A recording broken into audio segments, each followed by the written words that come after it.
März 2020. 116 Gewerkschafterinnen, Betriebsräte und Vertrauensleute aus 14 europäischen Ländern treffen sich kurz vor dem Corona-Lockdown im IG Metall Bildungszentrum Berlin-Pichelsee zur Konferenz United and Stronger Together 2.0. Ihr Ziel? Voneinander lernen, mehr Mitglieder zu organisieren, um so bessere Arbeits- und Tarifbedingungen in den Betrieben vor Ort durchzusetzen. Wir müssen uns genauso globalisieren, wie die Unternehmen sich globalisieren. Wir können uns das eigentlich nicht leisten, dass jeder nur auf seine Mitglieder guckt und für sich alleine arbeitet. Das muss auch passieren, ne? Wir müssen auch gucken, dass wir vor Ort stark sind und handlungsfähig sind.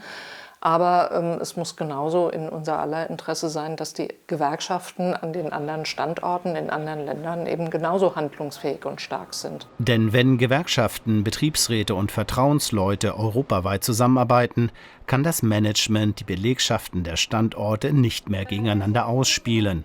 Davon profitieren alle, sagt Wolfgang Lemp, der als geschäftsführendes Vorstandsmitglied für die transnationale Zusammenarbeit der IG Metall zuständig ist. Dem Kollegen am Standort in Deutschland würde ich sagen, du profitierst deshalb unmittelbar davon, weil die Arbeitsbedingungen, die wir in Ungarn oder anderen Standorten deines Konzerns helfen wollen zu verbessern, wird den Standortdruck, der hier bei dir am deutschen Standort herrscht, minimieren. Das ist das strategische Ziel transnationaler gewerkschaftlicher Erschließungsarbeit jenseits der deutschen Grenzen. Dazu arbeitet die IG Metall intensiv mit ihren Partnergewerkschaften in Ungarn und Rumänien zusammen. Hier in Berlin treffen sich Vertrauensleute und Betriebsräte aus unterschiedlichen Ländern, um gemeinsam bessere Arbeitsbedingungen zu erstreiten. Mit Unterstützung deutscher Daimler-Betriebsräte haben Călin Georgiu und seine Kollegen bei der rumänischen Daimler-Tochter Star Transmission eine Betriebsgewerkschaft gegründet und inzwischen mehr als 700 der 1000 Beschäftigten überzeugen können, Mitglied zu werden. Vor 2 Jahren war die Gründung einer Betriebsgewerkschaft ein Traum für uns. Wir wollten so etwas realisieren und ich weiß, dass die Kollegen von unserem Standort in Sebeș einen ähnlichen Traum haben. Und dass Kollegen in anderen Werken auch von so etwas träumen. Jetzt wollen wir den anderen Kollegen helfen, ihre Träume zu verwirklichen. Eingeladen haben zu der Konferenz die IG Metall, Uniglobal Union und Industry All Europe. Uniglobal Union ist ein Zusammenschluss europäischer Dienstleistungsgewerkschaften mit 20 Millionen Mitgliedern. Industry All Europe, der Europäische Verband der Industriegewerkschaften. Die transnationale Zusammenarbeit von Gewerkschaften legt kräftig zu. Zum Beispiel bei Industry All Europe. Im Textilsektor in den 7 Ländern haben wir 6.500 neue Beschäftigte gewonnen, haben unsere Mitgliedsorganisationen dabei unterstützt, Tarifverträge auf betrieblicher Ebene abzuschließen. Und da ist es gelungen, 34 neue Tarifverträge zu haben. Wir haben auch einen Branchentarifvertrag in einem der Länder abschließen können. Es ist nach 2017 bereits die zweite Konferenz, zu der die 3 Organisationen einladen. Ihr gemeinsames Ziel: in den Betrieben stärker werden und hier erfolgreiche Praxisbeispiele und Arbeitsmethoden austauschen. Eines ihrer wichtigsten Arbeitsinstrumente ist das Organizing.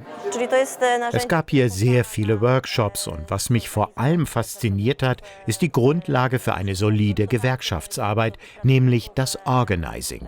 Das ist die Grundlage für unsere Arbeit. Wichtig ist aber auch die Weiterbildung unserer Mitarbeiter und der direkte 1:1 Kontakt. Ich fand es super, dass hier viele Leute, die sich mit Organizing beschäftigen, aus dem Ausland zusammenkommen und wir uns über die verschiedenen nationalen Organizing-Kulturen und Ansätze austauschen konnten. Da konnte ich einerseits viel mitnehmen und doch konnten wir sehen, dass wir ähnliche Methoden haben, ähnliche Arbeit machen und wir uns einfach auf einem Level austauschen können, was inhaltlich ist, wir aber auch darüber nachdenken sollten, wie wir für unsere Projekte einen personellen Austausch haben. Wie zentral transnationale Gewerkschaftspolitik für die europäischen Gewerkschaften heute ist, zeigte auch der gemeinsame Besuch von Lula da Silva, dem Gewerkschaftsführer und Ex-Präsidenten von Brasilien, und Jörg Hofmann, dem ersten Vorsitzenden der IG Metall. Beide betonten, dass in der transnationalen Zusammenarbeit große Chancen für die Gewerkschaften liegen, um in den Betrieben vor Ort noch stärker zu werden.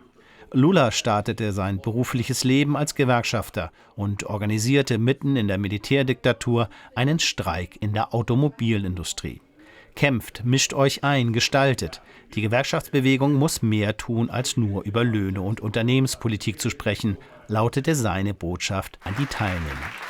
United and Stronger Together in Berlin, eine Konferenz, die Mut macht. Auch Andy Snoddy, einem der Vordenker transnationaler Organizing-Projekte bei Uni Global. Wenn ich die große Zahl an Projekten sehe, die wir mit IG Metall, Industry All, Uni Global und Uni Europe auf den Weg gebracht haben, dann bin ich sehr zuversichtlich für die Zukunft. Derzeit sind wir erfolgreich, Tausende Beschäftigte treten in unsere Gewerkschaften ein. Wir schließen kollektive Vereinbarungen ab und in Rumänien verhandeln wir sogar für ganze Branchen. Der Wind ist umgeschlagen, wir sind wieder vorne.